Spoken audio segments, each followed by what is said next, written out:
प्रजाम् चन्द्रां हिरण्मयीं लक्ष्मीं जातवेदो महावः ताम आवह जातवेदो लक्ष्मीमनपगामिनीं यस्यां हिरण्यं विन्देयं गामश्वं पुरुषानहम् अश्वपूर्वां रथमध्यां हस्तिनादप्रबोधिनीं श्रियं देवीमुपह्वये श्रीर्मा देवी जुषताम् कासोस्मितां हिरण्यप्राकाराम् आर्द्रां ज्वलन्तीं तृप्तां तर्पयन्तीं पद्मे स्थितां पद्मवर्णां तामिहोपह्वये श्रियं चन्द्रां प्रभासां यशसा ज्वलन्तीं श्रियं लोके देवजुष्टामुदारां तां पद्मिनीं शरणमहं प्रपद्ये लक्ष्मीर्मे नश्यतां त्वां वृणे आदित्यवर्णे तपसोऽधिजातो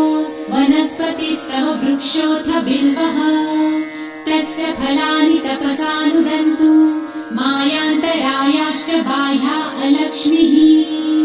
उपैतु मां देवसखः कीर्तिश्च मणिना सह प्रादुर्भूतोऽसुराष्ट्रेऽस्मिन् कीर्तिमृद्धिं ददातु मे शुक्लपासामलां ज्येष्ठाम् अलक्ष्मीं नाशयाम्यहम् अभूतिं समृद्धिं च सर्वानिर्णुद मे गृहात् गन्धद्वारां दुराधर्षां नित्यपुष्टां करिषिणीम् ईश्वरीं सर्वभूतानां तामिहोपह्वये श्रियम् मनसः काममाकुतिं वाचः सत्यमशीमहि पशूनां रूपमन्नस्य मयि श्रेयतां यशः कर्दमे प्रजाभूता मयि सम्भव कर्दम श्रियं वासय मे कुले मातरं पद्ममालिनीम् आपसृजन्तु सिद्धानि चिक्लितवस मे गृहे निज देवीं मातरं श्रियं वासय मे कुले आर्द्रां पुष्करिणीं पुष्टिपिङ्गलां पद्ममालिनीं चन्द्रां हिरण्मयीं लक्ष्मीं जातवेदो महावः आर्द्रां यकरिणीं यष्टिं सुवर्णां हेममालिनीं सूर्यां हिरण्मयीं लक्ष्मी जातवेदो महावः ताम आवह जातवेदो लक्ष्मीमनपगामिनीं यस्यां हिरण्यं प्रभुतं गावो दासोऽश्वान् विन्देयं पुरुषानहम् यः शुचिः प्रयतो भूत्वा जिहुयादाजमन्वहम् सूक्तं पञ्चदशर्च च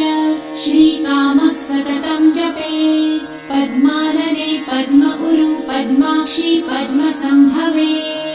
तन्मे भजसि पद्मक्षी येन सौख्यं लभाम्यहम् अश्वदायै गोदायै धनदायै महाधने धनं मे लभतां देवी सर्वकामांश्च देहि मे